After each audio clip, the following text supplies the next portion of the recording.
We are live. What's up, everybody?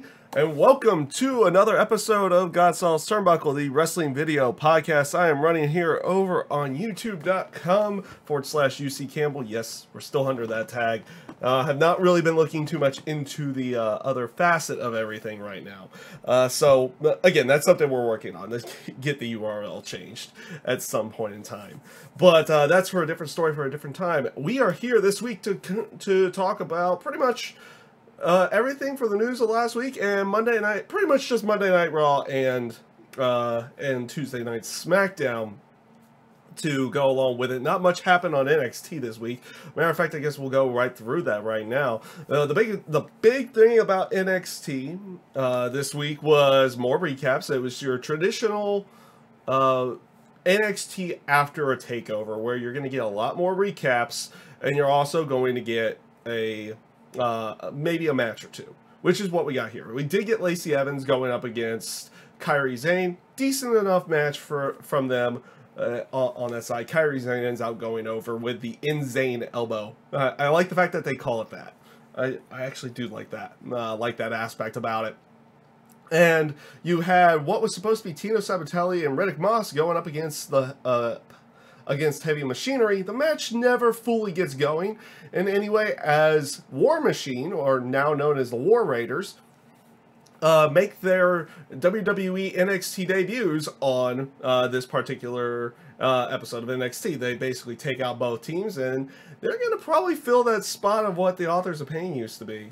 At least in terms of WWE standards, of how Authors of Pain were being portrayed. Since Authors of Pain are now on Monday Night Raw, which we'll talk a little bit about once we get going into the Raw stuff. So,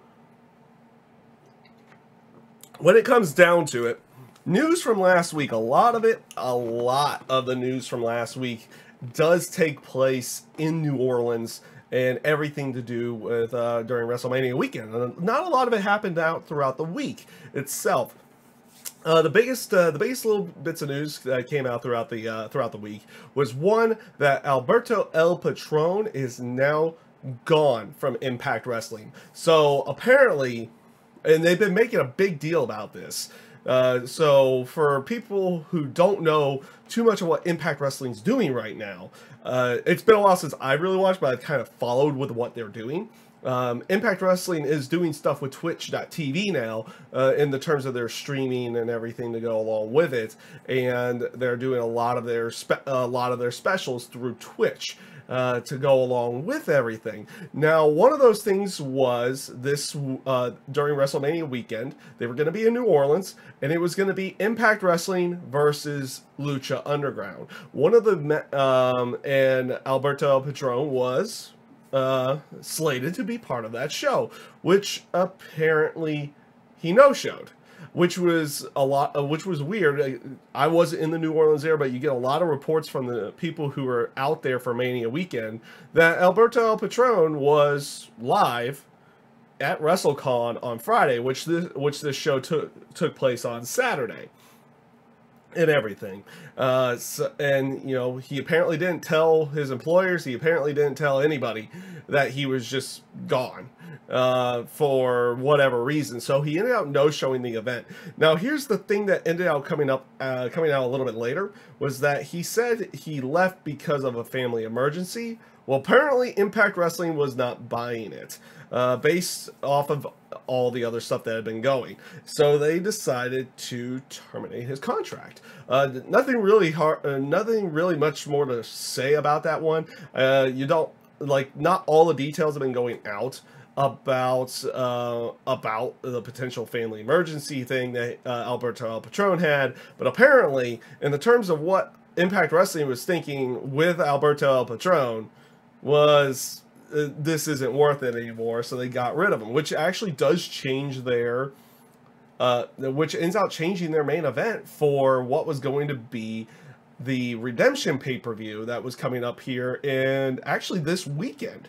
So they have a big their own big pay-per-view coming up this weekend for for Impact Wrestling that was going to be kind of like their redemption. It was one of those things that to try to kick everything back off again with Impact Wrestling and everything to go along with that. The original main event was going to be Austin Aries, the world champion, going up against and defending against Alberto El Patron in that match. Now that has been changed to a match that honestly would be very intriguing to watch. So now it's going to be Austin Aries defending in a triple threat match against Phoenix. So we're bringing in some Lucha Underground guys again. So it's going to be Phoenix in a triple threat match with Austin Aries and Pentagon Jr. So that could be an intriguing one for anyone who's watched any of any Lucha Underground and everything on that side. They know Phoenix is really high, like people view him very highly in the terms of his in-ring capabilities and what he was doing inside of Lucha Underground, in the terms of the TV side and the match side. But the same goes for Pentagon Jr. To go along with that. These two guys were like a focal point of that show for quite some time, and now here they are going to be in the Impact Wrestling Redemption pay-per-views main event to go along with Austin Aries. So that's actually a fairly intriguing match, and there's a piece of me that actually kind of wants to get this pay-per-view, or actually I need to look more into it, because they've been since Impact Wrestling's been doing a lot with the Twitch side of everything. It would be interesting to see if they're going to air it live over on Twitch versus just having it on pay-per-view. So we'll have to look into that one a little bit more, and it'll be an interesting and intriguing aspect of what's going down with Impact Wrestling at this point in time. So other things that ended up happening this week. Well, one, they did announce this on Monday Night Raw, so we won't talk about it during the Raw review or anything on that side, and the SmackDown side as well.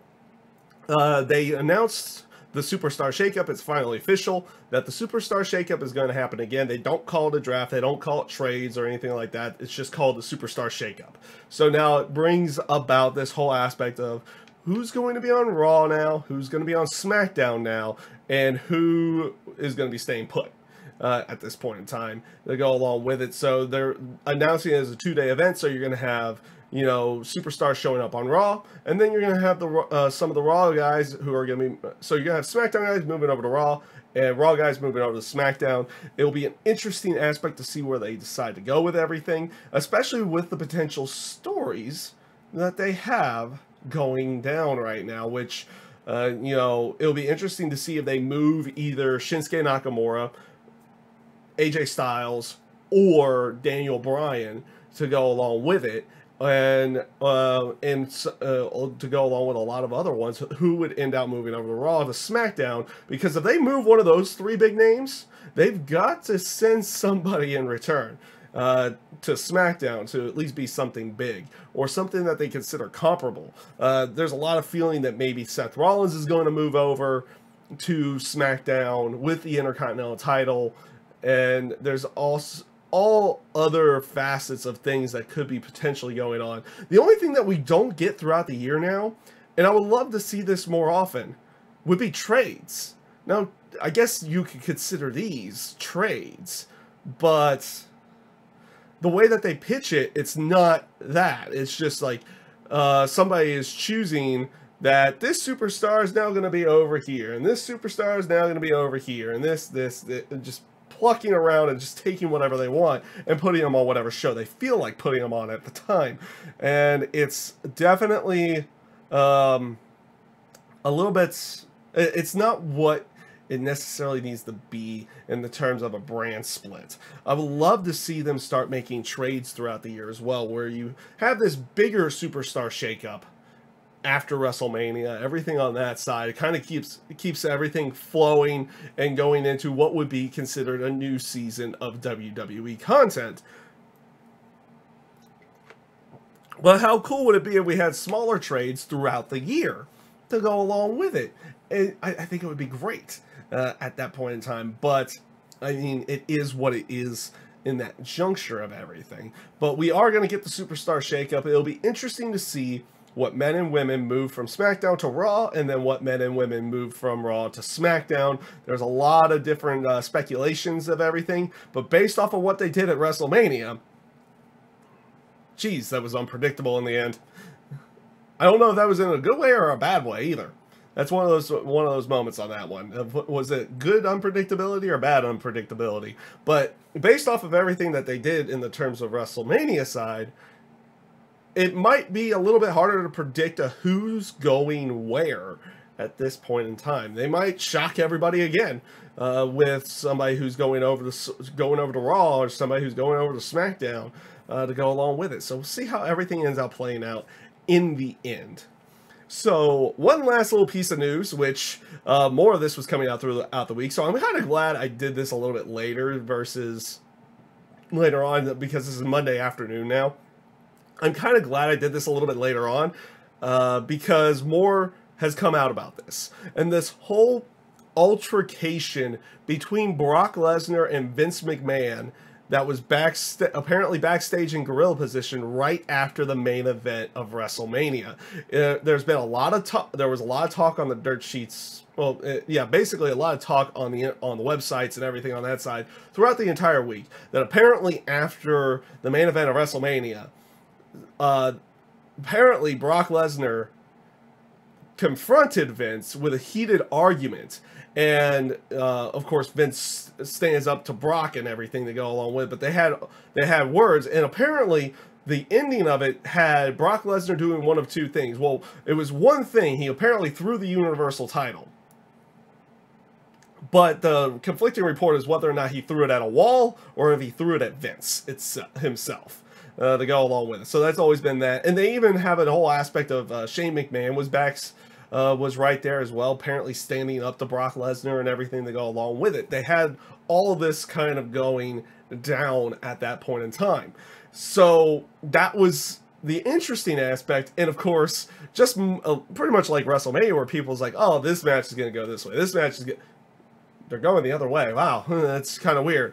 Apparently, WWE was working you again on this one. And for people, I guess, who didn't probably see that coming, okay, but they basically had said, yes, there was something backstage, but apparently it was a planned thing to kind of get everybody talking about what was going on. This whole aspect of Brock Lesnar potentially re-signing with the WWE, which apparently he had. The new contract details that have been reported so far is that it only goes to about SummerSlam, so he can kind of still negotiate with UFC and everything on that side. And there's a few other aspects to it as well, because apparently this made a lot of people who were originally going with the main event, apparently things like Roman winning the title was supposed to happen at WrestleMania, just depending on what was going on here, but things changed Sunday morning, probably when Brock Lesnar's like actually signed his new contract. So apparently, originally Roman was supposed to go over, which most people were kind of expecting anyway. A lot of people were still shocked that Brock Lesnar ended up walking out of WrestleMania with the Universal title. But apparently, the contract was not signed until Sunday morning. Though apparently people such as Paul Heyman and only a couple of other people outside of Vince knew Brock was going to re-sign a short-term contract and that the title match was changing. Not even Roman knew until the day of.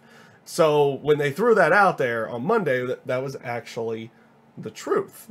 A little bit of what was going on is that Roman didn't know about him not getting the Universal title that night until he got there that day. So that was kind of how things went along with that, and that was an interesting story to follow throughout the entire week to go along with it. So throughout that week, apparently Paul Heyman knew that Brock was re-signing and keeping the Universal title, but he was, doing interviews saying it's like, no, Brock's done after Sunday, everything on that sense, which, again, I feel like, yeah, Brock's going to probably be done with that company on a Sunday. It just depends on which Sunday to go along with it on that side of everything. So, like I said, that was an interesting story to kind of follow throughout the entire week and everything to go along with that. So, actually, before we get into Monday Night Raw, so this also brings up this whole aspect of what's going on with what they call the Greatest Royal Rumble, which they are doing in Saudi Arabia. So a lot of people now do know that, you know, this is going to air either live on the network, or it's going to air sometime after the event itself on the network. And there are apparently going to be a bunch, like, this is going to be a big show in the sense of what they're doing.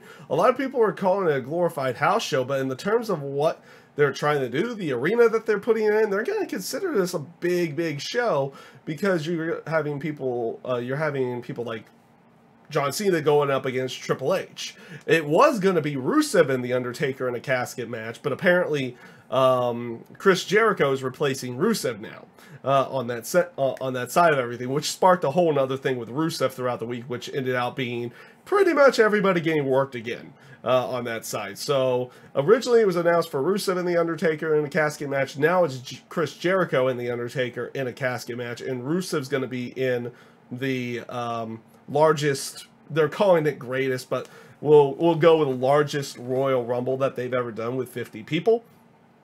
And so you have matches like that on there. You have the other 7 titles on the line. You have 7 of the other titles on the line. They will not be I guess this is based off of cultural things and everything to go along with it. I don't know exactly, but neither one of the women's titles will be defended, which I guess plays off, probably goes with every side of something with the cultural side of Saudi Arabia, everything on that side. And, you know, it is what it is on that one. I know they've been doing things, they had done things like in the past with the women's division, but they're not doing anything with this particular one. But the Cruiserweight title, both tag titles, the US title, the Intercontinental title, the WWE title, and the Universal title are all going to be on the line on that show to go along with it. Which the Universal title match is going to be Brock Lesnar and Roman Reigns inside of a steel cage. Now, a lot of people are kind of expecting Roman to win here. They're saying it's like, oh, he didn't win at Mania, so he could win here in a more favorable crowd. Now, that's going to be an interesting aspect if that's going to be the actual case. I don't know if that's going to be the actual case, though, and everything. But based off of everything that they're doing with the Royal Rumble itself, this, you know, Greatest Royal Rumble is what they're calling it. This is turning out to be a relatively big show. I mean, they're making new Raw Tag Team Champions on this particular show to go along with it, and on that side of everything, which we'll talk again a little bit about that during the actual Raw side of everything. So this is making for a very intriguing show. And one thing is going is like, are they going to do a Universal title change here versus WrestleMania? Honestly, the way that WrestleMania went down to me at that point in time made you feel like, oh, they're done with Roman at that point in time. Like, if he didn't win there, and especially the way he lost at WrestleMania as well, you know, getting beaten clean, everything. Yeah, I know he went through like 6 F5s before he was actually beaten, but so it was a little bit cartoonish in that side of everything. But you know, like, Roman was beaten clean by Lesnar, very badly, by the way.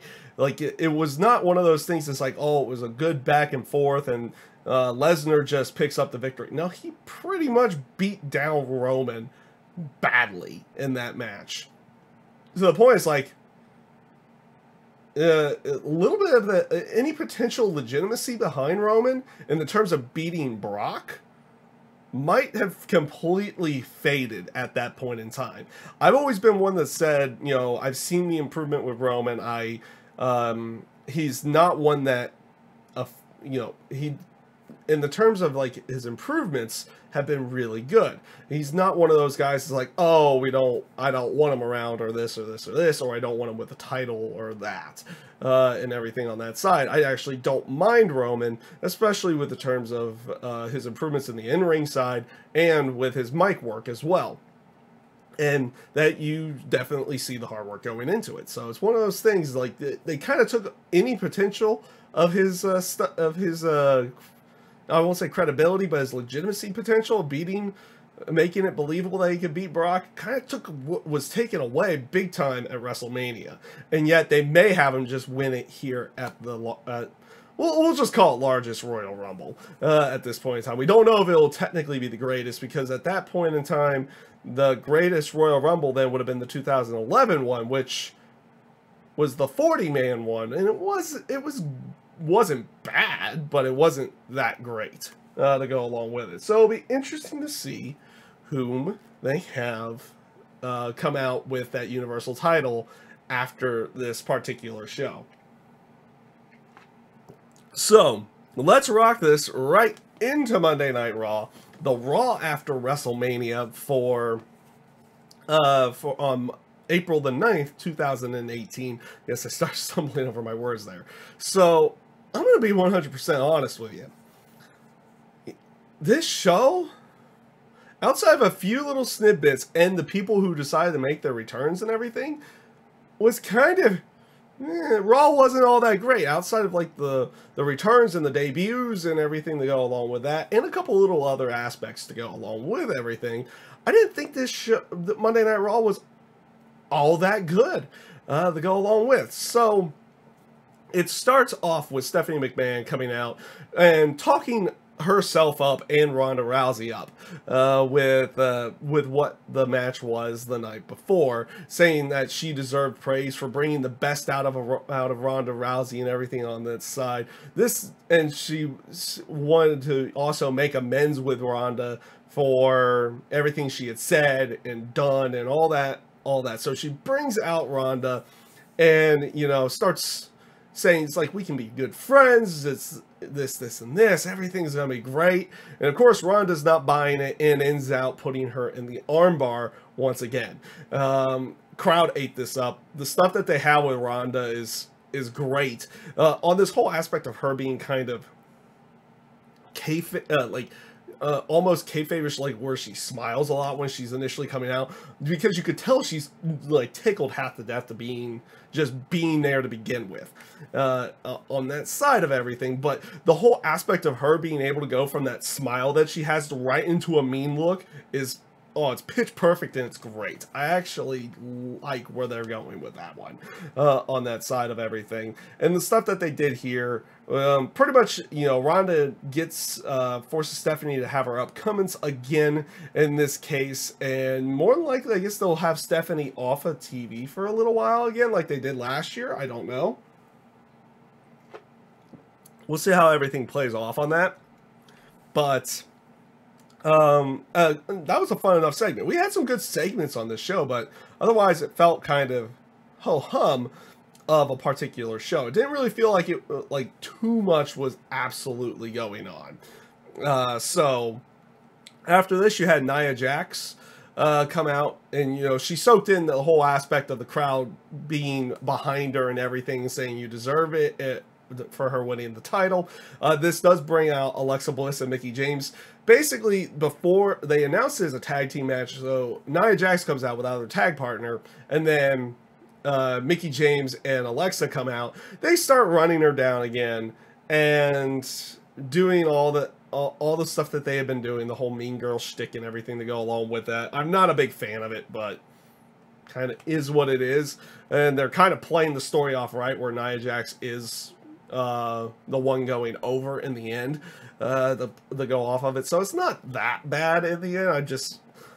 Honestly, I'm souring more on Alexa Bliss on a daily basis at this point in time, because it seems like even though she's very good on the mic, she's decent in the ring, and that she's decent enough in the ring as well.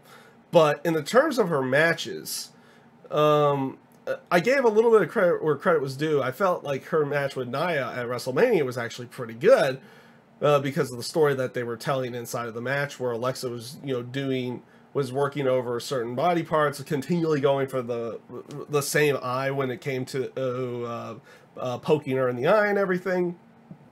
Alexa really hasn't had that memorable type of match. And the character that they have her doing right now, yeah, she's good on the mic, but the character that she's doing is just, we're going through this again. We're going through this whole mean girl high school antic BS again, and everything. So, like, it has me sour on that character, at least at this point in time, and everything, to go along with it. So, it is what it is at this point in time. So, but Anaya, you know, they basically say it's like, oh, Alexa Bliss says, you know, Nia has no friend, she has no tag partner or anything on that side. It was all of a sudden I was like, yeah, and she tried to play off Nia as the bully to go along with everything.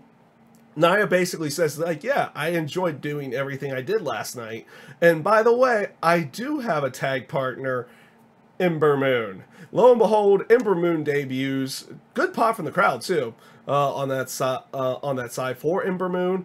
And yeah, this was a basic tag match afterwards. The match was decent enough. Basically a good showcase for Ember Moon. She does hit the Eclipse on Alexa Bliss to pick up the victory for her and Nia Jax. Decent enough stuff. I thought it was fine. Up next, you had Braun Strowman going into Kurt Angle's office. This was good. This was good. I love the whole aspect behind Kurt when he found out who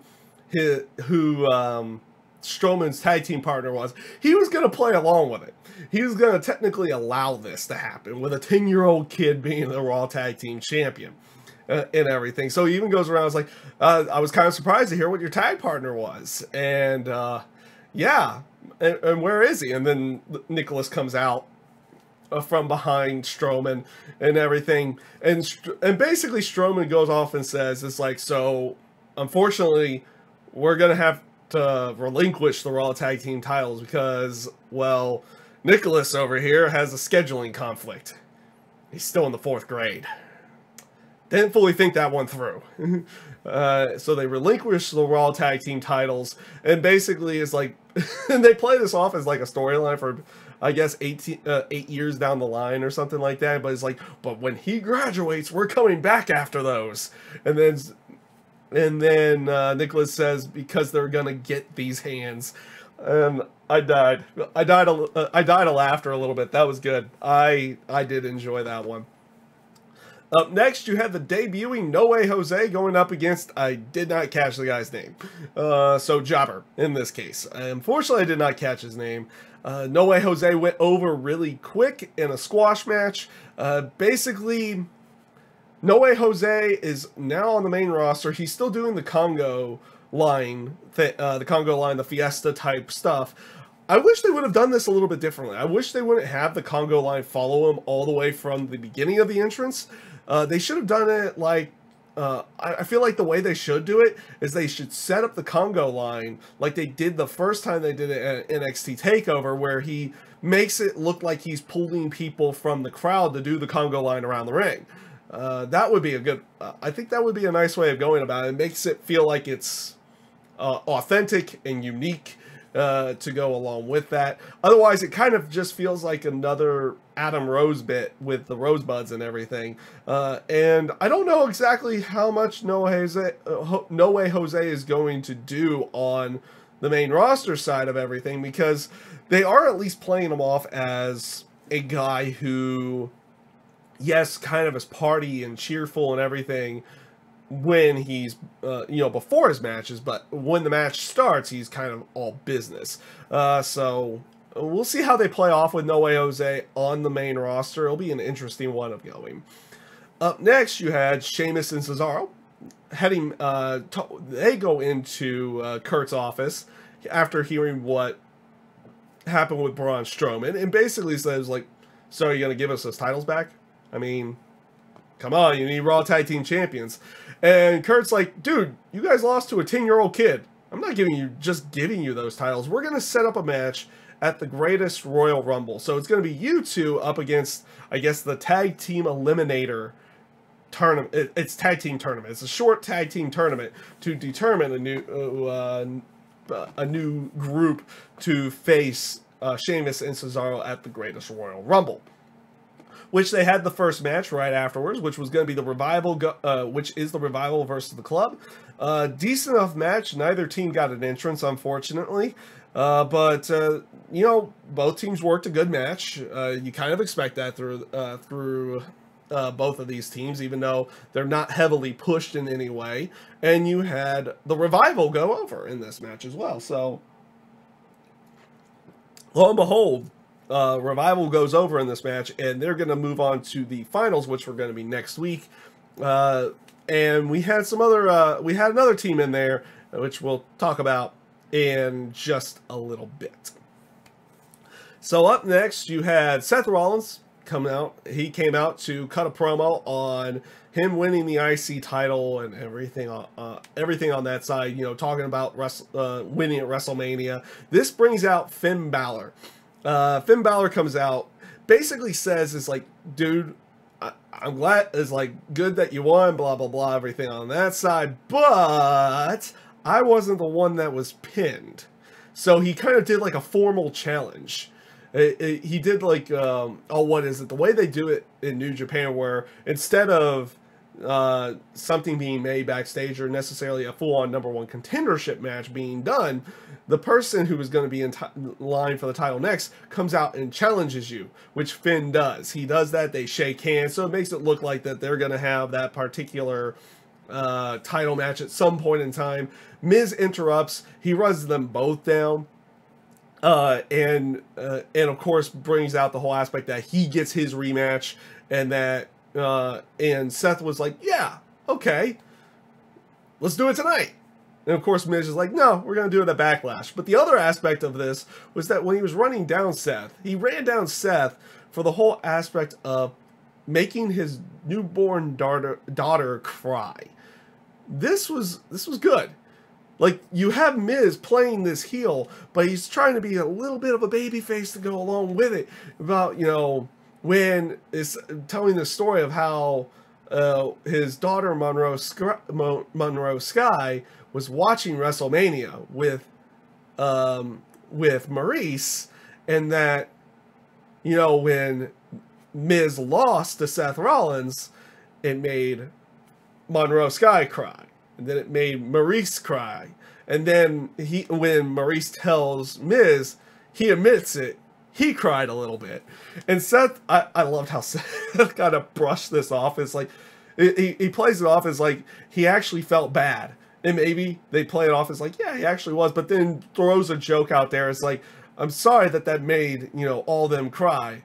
But you make everyone cry around here when you try to wrestle to go along with it. So he throws a nice little burn out there to go along with that. Though, oddly enough, that was not the sickest burn of the evening, which we'll talk about. We will talk about that one. So this eventually sets up after Miz says, it's like, nah, I'm going to get my match at Backlash, but the three of us could take on the two of you tonight. And it looked like we were going to get a handicap match. Lo and behold, Jeff Hardy returns, and he joins up with them. And it sets up for a 6-man tag later on in the evening. Up next, you had Mandy Rose going up against Sasha Banks. This was an interesting one with the way they decided to play it. So they had the match look like it was about to start. And then lo and behold, Bayley comes out, doing the whole reverse of what people think Sasha Banks does all the time, which is try to steal the spotlight and everything. So she trying to steal the spotlight of the match, and joins Sasha by her side in the match.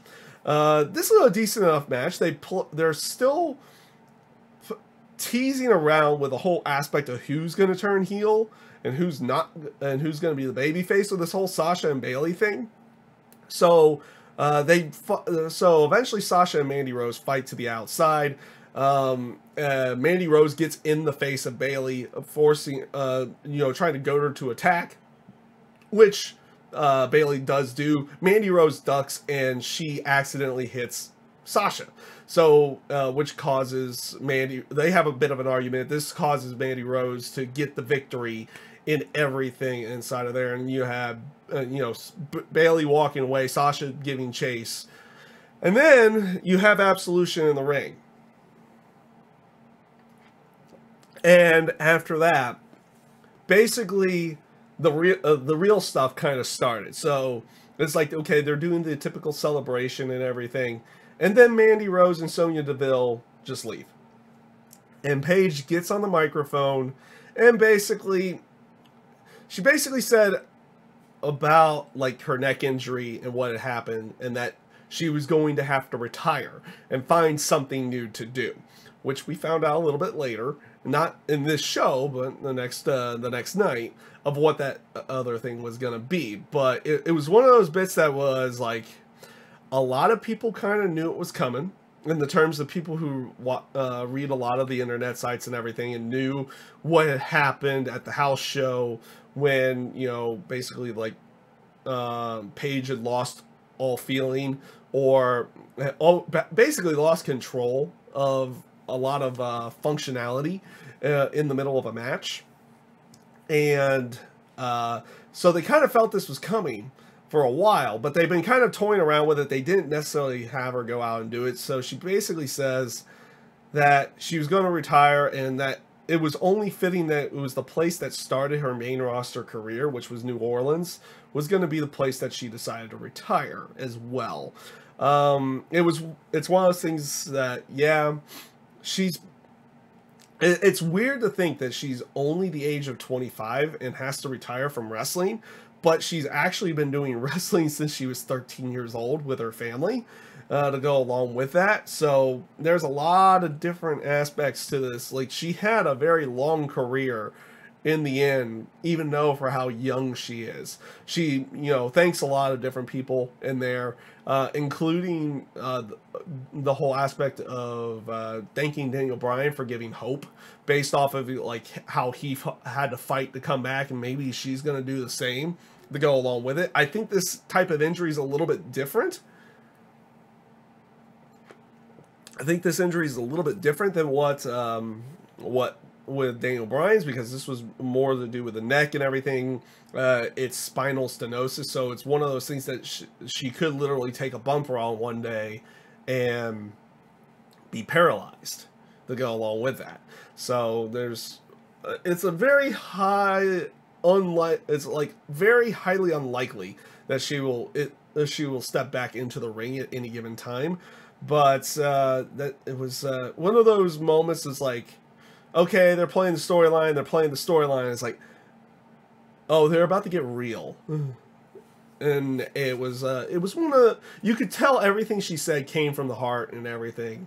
And I thought it came off really good on that side. So we do get to find out what Paige is doing next. There's a lot of rumors about what she was going to do once she's off TV, which could be potentially a trainer over at the Performance Center, everything on that side. It seems like they're more than wanting to keep her around that and doing stuff with younger talent and everything for down the line inside WWE. But we did, like I said, get to find out the next night what she is going to be doing, at least for the time being.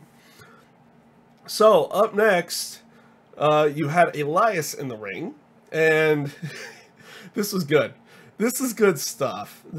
Elias is great. Let's leave it at this.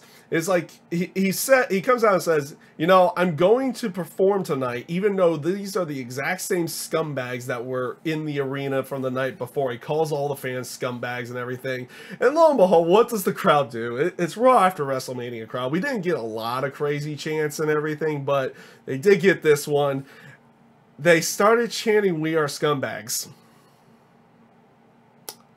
It's one of those bits. It's like, yeah, you're never gonna get that moment where with this crowd that they will not cheer for you, Elias, on this one. So he starts singing. Lo and behold, music hits. You hear the crowd just go, because they kind of focus on Elias's reaction initially to his stunned belief of who was about to come out. And lo and behold, it was Bobby Lashley. And it was like, yes, Bobby Lashley's back. I did not know whether or not Lashley was going to focus on a wrestling career side once he was done with Impact Wrestling, or if he was going to go to an MMA side and focus more on that, because oddly enough, Bobby Lashley has a pretty good record in Bellator. apparently, with his MMA record. So he had been doing both MMA and WWE, or not WWE, but Impact Wrestling for the longest period of time to go along with it. And apparently he had a really good record. But it looks like he is sticking with wrestling at this point in time. And he is now in the WWE. I think his contract stuff had ended months ago with Impact Wrestling, but he had to wait for, you know, TV to kind of catch up and everything. Same with EC3 to go along with that, as well as, you know, he had to wait until he had basically been written off of TV on Impact Wrestling to go along with that and everything. So, yeah, lo and behold, Bobby Lashley comes in, destroys Elias, massively delayed vertical suplex, and he got a good reaction, which I thought was good. Up next was Kevin Owens and Sami Zayn walking into Kurt's office as he was on the phone. Kurt's always on the phone for these. And this is where the sickest burn of the night was, and I loved the other aspects of this as well.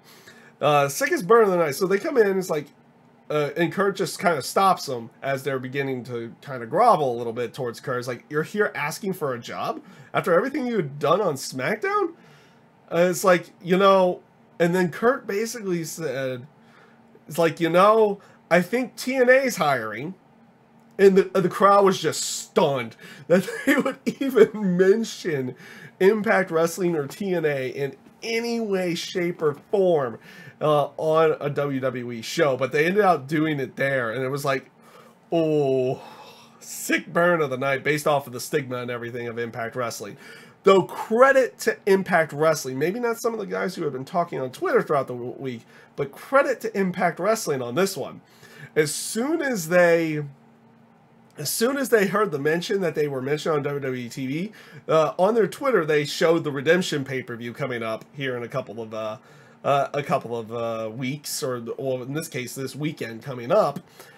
But also the next day, this was great stuff. So on the Impact Twitter, they basically take a picture of like a box of donuts and everything that would be like on a catering table or something like that. And it's like, you know, somebody just left these box of donuts to go along with their resumes on our table today, implying Kevin Owens and Sami Zayn.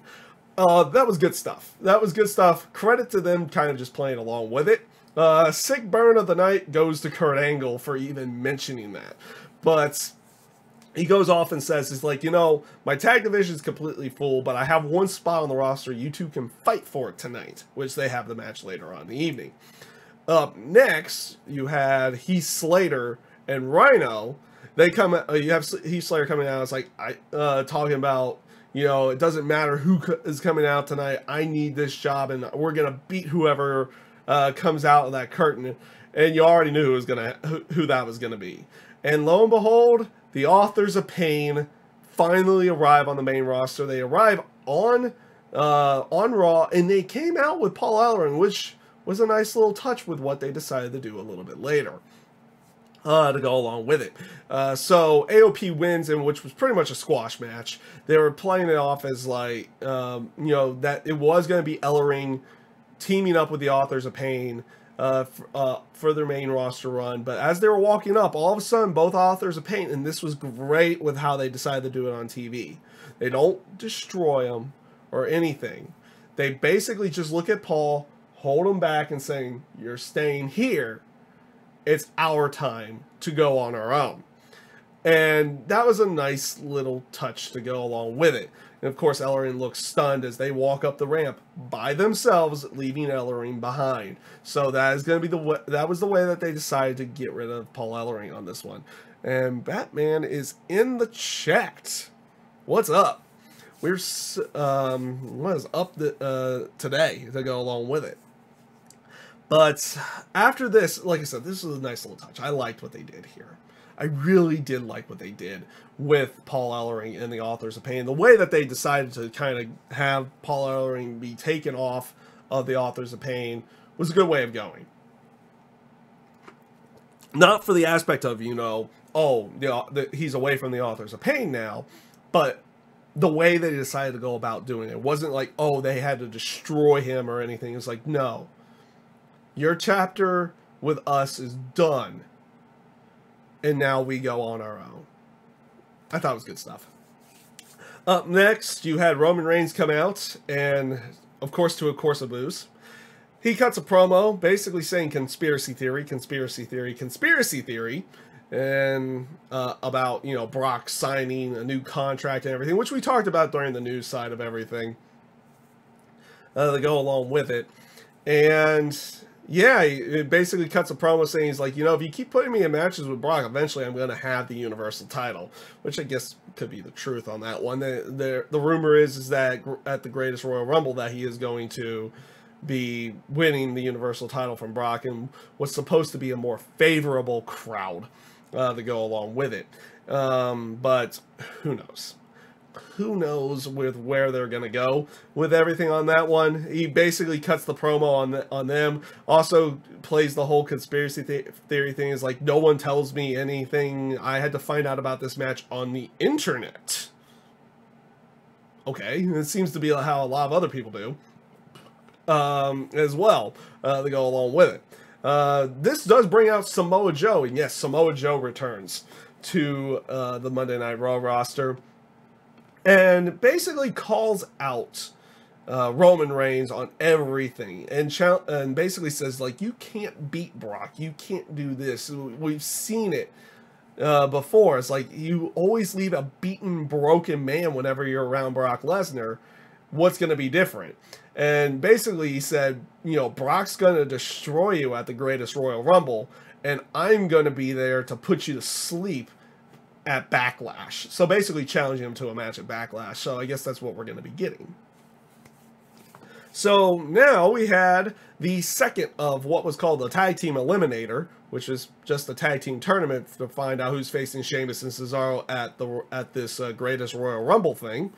And it was Titus O'Neil and Apollo going up against the team of Woken Matt Hardy and Bray Wyatt. Yes, they are teaming together. And this was good. This was good stuff. The promo that they did, they teleport to the ring, essentially. The lights go out, they teleport to the ring. Decent enough match. Woken Matt Hardy and Bray Wyatt pick up the victory with, you know, basically them looking like they're teaming up. And I liked what they did. I'm liking what they did so far, which we'll talk about here in a couple moments. But they played off some other things throughout this week on Twitter side and social media side, which I thought was really good. But before we get into that, yeah, Sami Zayn going up against Kevin Owens. These guys can't put on a bad match. It's one of those things, the two of them are always going to put on a good match. They put on another good one here. Good back and forth going on until they have both beaten each other up so much inside the ring that they could not make the 10 count. So both of them had that standing 10 count to stand up, and one of those rare times that, you know, neither one of them stand up, because how often do we see that with those countouts? It's very rare. So both of them, you know, don't reach the 10 count. They get both counted out, and no one is on Raw. And they even make a point of that, announcing that as well, is that no one will be on Raw. So where do Kevin Owens and Sami Zayn go from here? It would be interesting to see what they decide to do with them. It's hard to really just see them being on Smackdown again. But do they continue on trying to fight to get on Raw? Or could they even send them down to NXT briefly until they get put on Raw or Smackdown to go along with it? It would be an interesting thing to see what they decide to do with them next. And they don't necessarily have to rush it either at this point in time. And like I said, it would be an interesting thing to see where they decide to go with everything. So, backstage you have Finn, Seth, and Jeff Hardy walking out to the ring. And all of a sudden it kind of pans over to Jeff a little bit more because he stops. And lo and behold, he runs into Woken Matt Hardy. And this, this segment was so good. It was so good. Oh man, you had like Jeff kind of talking in the ways with Woke and Matt, saying that I tried sending you a message, but I believe it got deleted, and he did the delete to go along with it. I like how Matt was like, he's talking to Jeff saying, it's like, I'm glad you've recovered from your broken condition. And it was good stuff. And then, of course, it's like, yes, and here's my tag team partner who decided to help me with the Andre the Giant Memorial Battle Royal, you know, bringing back in Bray Wyatt. And Bray Wyatt just goes like, Brother Nero. Oh, good. It was so good. I liked it. And they did a few other things throughout social media this week. Like, apparently there's been a pitch of how Bray Wyatt is going to turn on Matt at some point in time and become the new leader of Sanity whenever they decide to come up to go along with it. I like how Bray's like, because it was through Dave Meltzer, and Bray decides to mention this with Matt. He says to Matt on there, it's like, who is this Oracle Dave Meltzer, and what is he talking about? I'm with House Hardy right now, and everything. So, nice little play with what they did. I love Seth and Finn's face, because when they cut back, you just have Seth and Finn looking at him like all weird. It's like, you just have Finn like go like, what was that? And Jeff just takes the mouthpiece, puts it in his mouth, and just shrugs his shoulders and walks off. And Seth's reaction to it as well was great. I thought it was good. I thought it was good stuff. I liked it. So this led to that main event, which was Miz, Bo Dallas, and then Curtis Axel going up against Jeff Hardy, Finn Balor, and Seth Rollins. Match was fine. It wasn't much of anything. Everyone ate the finishers from the faces, and it was fine. Jeff Hardy, Finn Balor, Seth Rollins go over in a decent enough match. It felt more like a house show match than it did anything else, but that was how they went off the air with Monday Night Raw. Again, some good bits in there, but Raw was kind of ho-hum to a certain degree outside of the returns and the debuts to go along with it. So they're playing off of all the Raw after WrestleMania stuff, which I guess is how we're going to probably have to, kind of figure out Raw is going to be for the most part. You don't have you have some storyline stuff getting done, but not much getting done. So, this brings us on to SmackDown on Tuesday. And this was SmackDown, and this SmackDown Live started with Shane McMahon coming out and saying that because Daniel Bryan is now going to be a full-time competitor in the ring, he is now resigning as general manager of SmackDown. So he had to name a new general manager. And like I said before, we found out what Paige was doing the next night.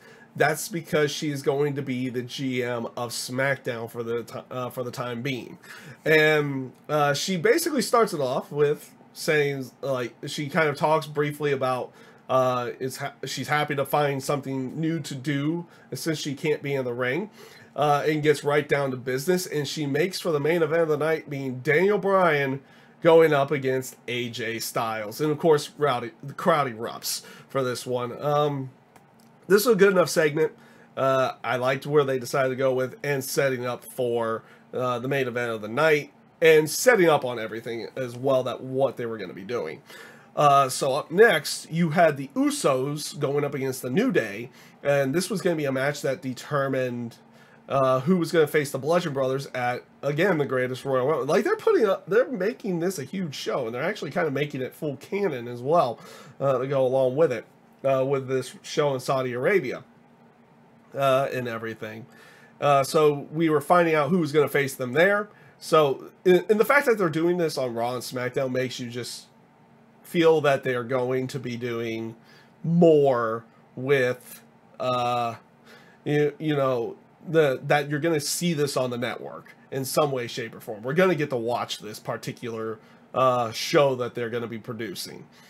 This was, again, much like Sami Zayn and Kevin Owens, the Usos and the New Day just can't do any wrong in the terms of their matches. This was, again, another really good match. That spear that Big E does to the outside of the ring will always scare me. always. He does that spear, and you just kind of expect them to expect something really bad to happen, and nothing bad has happened yet, thankfully. But you always get scared something bad's gonna happen every time he does that one. But again, I thought this was another really good match. The Usos do go over in this one, and it looks like they're going to be facing the Bludgeon Brothers at the Greatest Royal Rumble, which have the Bludgeon Brothers come out. They point their hammers at them, and basically that's what ends up going. After this, you had Naomi talking about the winning the WrestleMania Women's Battle Royal.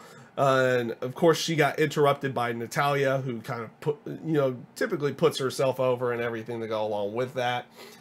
This does eventually set up to a match between the two of them. Naomi and Natalya, a good match with Naomi going over in the end with a split-legged moonsault. Good back and forth here. In the terms of match quality, I felt like SmackDown was really, really high, but you also, like, it just felt like a better show this time.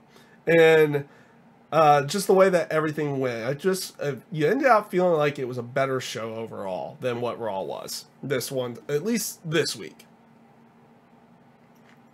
I'd be one to admit that Raw has been pretty good over the past so many months, but this week, SmackDown felt better. After this, we had a Shinsuke Nakamura interview. This was great.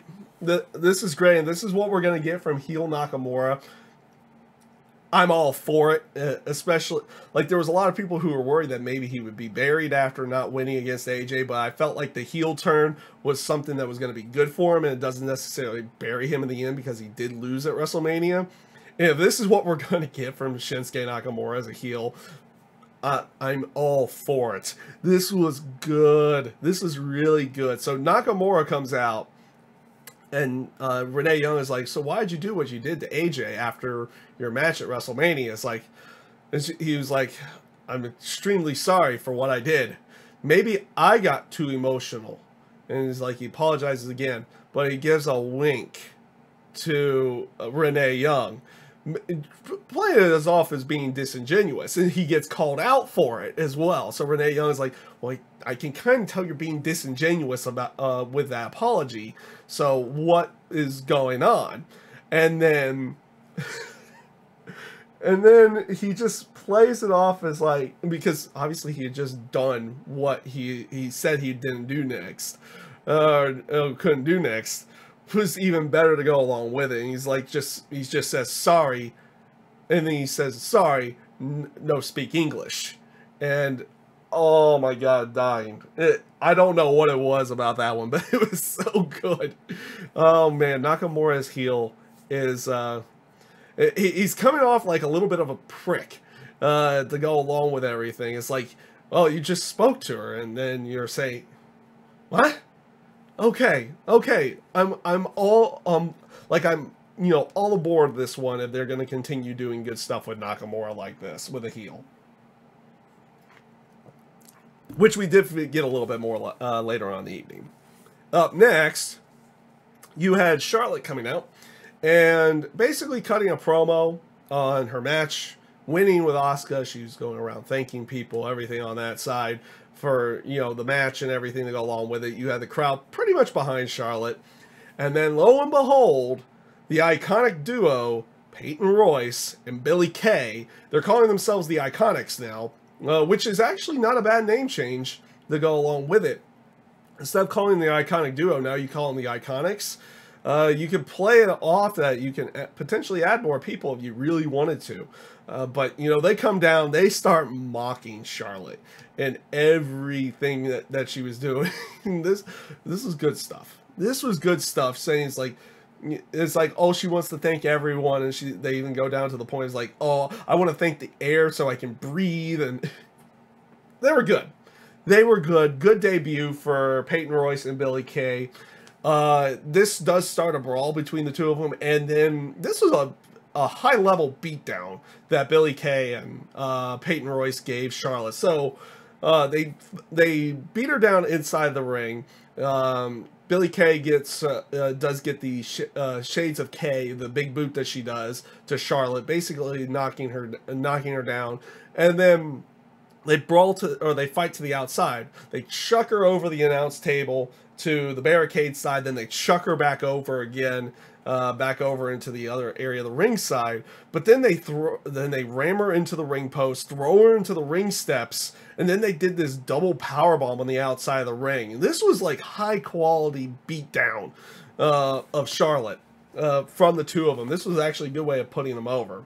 So as Billie Kay and Peyton Royce go to leave after they do their pose and everything inside of the ring, you knew what was coming next. I mean, Charlotte was still out, and the crowd was kind of going for it. Lo and behold, Carmella comes out and decides to cash in Money in the Bank. I loved how Mike Chioda, and they even kind of play this off as like, okay,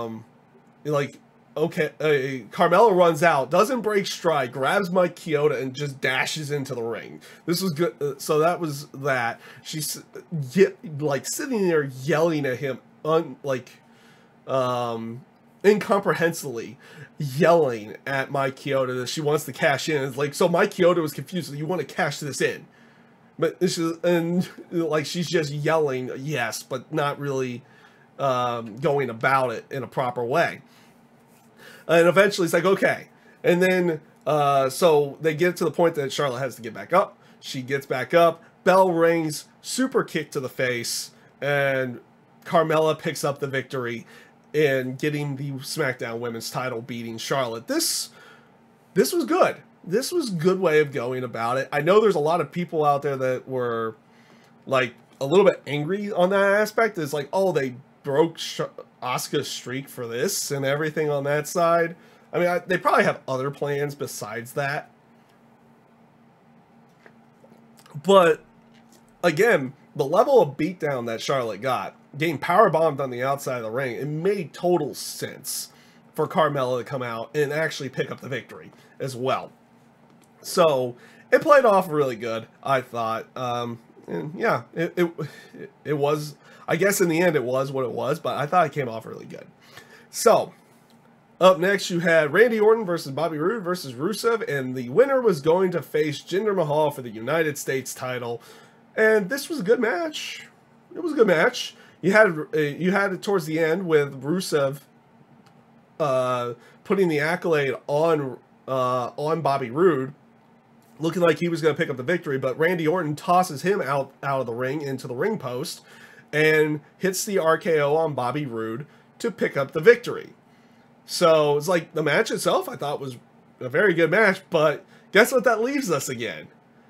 Randy Orton, Jinder Mahal for another title at a pay-per-view. Didn't we already get that like 4 times last year? No, it was only 3. It was only 3. So this is technically going to be the 4th time. So you had last year at Backlash, Jinder Mahal beating Randy Orton for the WWE title.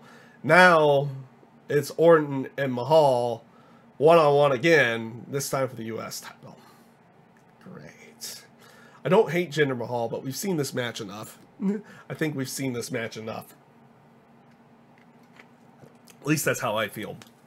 So this brings us up next to a Carmella interview, and she basically, she's pretending that she wants to thank a lot of different people and everything, but it ends out thanking herself. It was like, didn't you just get help from Billie Kay and Peyton Royce to pick up that title? I was like, no. Basically saying how, like, brushing off everything that she had help with. James Ellsworth, the Iconics helping her that night and everything to go along with it. This is a good promo. It was a good promo. So this leads us actually next to an AJ Styles interview, talking about because it was Renee Young coming up to him, saying it's like, okay, well, this is what Nakamura had said and everything, or like wanted to get comments off of everything Nakamura saying. He's like, I'm not fully worried about Nakamura at this time. And in fact, the next time I see him, well, I just put my fist down his throat to go along with it. But then cuts a good promo on Daniel Bryan about him having a match with Daniel Bryan next. So decent enough stuff there. This leads to that AJ Styles versus Daniel Bryan match, which this was a good match for the time that it was given and for the amount of like what you knew was going to end up happening here. They were going through, putting on some pretty good spots. It still scares me every time Daniel Bryan goes to the top rope, especially with this particular one where AJ, it looked like he was going to do a back suplex to AJ, but AJ countered and made it look like he had kind of landed like right on top of Daniel Bryan's head and everything that go along with it. So that still scares me a little bit, but everything that they were doing was really well done and really good. It's crazy to think that even though it's been 3 years, Daniel Bryan really hasn't missed anything in the terms of losing a step or anything on that side. It looked like he kept himself in very good shape throughout that entire time, to the point that he was not losing a step when he did get back into the ring. So it's crazy to kind of think about that, and that when maybe these two do have a full match down the line, lo and behold, I'm going to be looking forward to that one. And hopefully we get a match with Shinsuke Nakamura and Daniel Bryan too. Like full match, everything to go along with that. But you knew this match wasn't going to end with a clear-cut winner. So Daniel Bryan does get the yes lock in on AJ Styles. This prompts Nakamura to come out. And this basically ends in a no contest. So he Kinshasas everyone. He low blows AJ Styles again. It does a Kinshasa to the back of Daniel Bryan's head, doing this, of course, not doing it full-born to him and everything, but making that point. It's like they're kind of bringing Daniel Bryan into this a little bit to go along with everything. And afterwards, again, after he was going to leave AJ Styles lying, he basically low blows him one more time. So that's going to be like the thing with Shinsuke Nakamura. Is he going to just do a lot of low blows, which would be an interesting tactic to go with for everything. It's like when something goes wrong, low blow. I'm liking where they're going with Shinsuke Nakamura. He looks a lot more vicious, a lot more... It looks like his style plays off a lot more to this heel side that it looks like they're going with at this point in time. And I thought it came off really good. So he did leave basically both of them lying at the end of the night. Of course, we did not get a winner between AJ Styles and Daniel Bryan, so you're left wondering down the line for more. And yeah, it looks like Shinsuke still has something there at this point in time. It's going to be interesting to see where they decide to go with the whole Shinsuke Nakamura thing. Does the shakeup do anything to this particular side of everything, with potential feuds and everything to go along with that?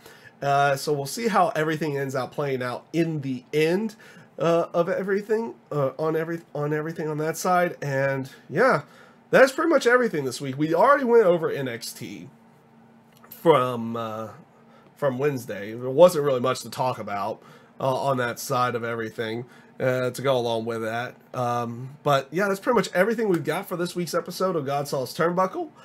So I thank you for everyone who tuned in live for when this went on the air, and for anyone watching later. I hope you guys enjoy everything as well, and peace out. Have a good one, everyone. Take care.